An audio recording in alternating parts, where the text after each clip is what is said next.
Fox analyst makes bold Kaidon Salter call as Shedeur Sanders' Colorado struggles explained. But Shedeur Sanders gone from the quarterback room to the pro league, the expectations are sky high for Colorado's next QB. Last year, he lit up with a 74% completion rate and a 9-4 record. But those 10 interceptions and 42 sacks hampered his success. While his arm talent was top tier, his run game faltered. Now, with Sanders in the NFL, it's Kaidon Salter's moment to grab the center stage. With a strong start in both running and passing, Salter can spark a much-needed shift. The spotlight's hot, and analysts are already calling dibs on him. And if he performs well, he might just completely transform Colorado's offense. CU Buffs head coach Deion Sanders' quest for his offensive leader continues, but the spring game was a significant step. Kaidon Salter completed 11 of 19 passes for 79 yards, but threw an interception, while his QB1 spot competitor, Julian Lewis, was slightly more effective, completing 10 of 18 passes for 63 yards and a touchdown. Still, Kaidon's impressive past season minus 1,886 passing yards, 15 touchdowns, and only 6 interceptions speaks for itself. No wonder Coach Prime's putting his chips on Salter to steer the ship this fall. There's no doubt in my mind that Kaidon can do it. There's just a different level of precision from Juju when it comes to that stuff, Sanders said. But he isn't the only one trusting Kaidon Salter's ability to thrive this season. That's why Fox Sports analyst R.J. Young has him in his top 5 list of players rushing for more than 1,000 yards. Honestly, it's Kaidon Salter to Colorado. I think we're going to find out quite a bit about just how mobile he needs to be behind this offensive line early, Young said on his Adapt and Respond podcast. If Young's prediction is right, it will show up against Colorado's season opener against Georgia Tech. Georgia Tech's going to be good, right? They're not a bad football team. They felt so good about their 7-win season last year they made rings to commemorate it. Now they're going into this thing with another guy that can run, like the Haynes King, he added.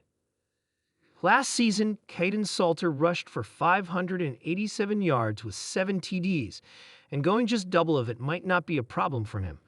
But Colorado simply couldn't get anything going on the ground the past 2 seasons, so it's time for Salter to step up. I think because we have seen an utter lack of running back talent and offensive line push from Colorado since Prime arrived, you want Kaidon Salter to take as much of that off your plate as you can. Shedeur just didn't have that in the bag. That's not what he's going to do. He's going to run around and throw. It's why he took so many sacks. You don't want to take any more sacks. You want to keep the ball moving forward, Young pointed out. He's spot on. In 2023, Colorado's rushing attack averaged a paltry 2.3 yards per carry. The following year saw a slight improvement to 2.5, but they still managed only 65.2 rushing yards per game. That's not moving the chains. That's spinning their wheels. However, with running backs like Simeon Price, 3.1 yards per carry, and FCS transfer Decolon Taylor, the Buffs are counting on Salter to shoulder the load and keep defenses guessing. And on top of that, the running back coach, Marshall Faulk, brings valuable NFL experience that could help turn the team's ground game around.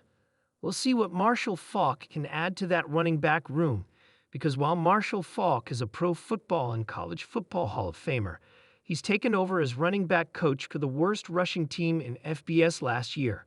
But let's not forget he is one of the only 3 NFL players to reach at least 10,000 rushing yards and 5,000 receiving, along with Marcus Allen and Tyke Barber. So that's an impressive addition. But let's just hope Kaidon Salter doesn't mess up like Shedeur Sanders did last year. Deion Sanders' impact on Colorado is undeniable.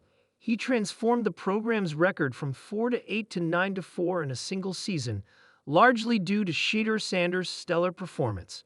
4,134 passing yards, 37 touchdowns, and a 74% completion rate. But let's not forget the inconsistencies he faced. Bud Elliott and Adam Munster-Tiger of Buff Stampede discussed future challenges on a recent Cover 3 podcast episode. He didn't sugarcoat the situation. I think it's got to look a lot different than the 10 personnel looks with Shedeur Sanders having that accuracy and arm talent. Munster-Tiger said, He's got the quarterback talent that's much better than a fifth-round pick. So you're having to replace that, and so it's got to be a more balanced attack. The Buffs' weak rushing attack is a serious problem they can no longer ignore. Munstertiger intensified concerns about the running game. You can't compete for championships if you have no running game, and that really was the case for Colorado the last 2 years.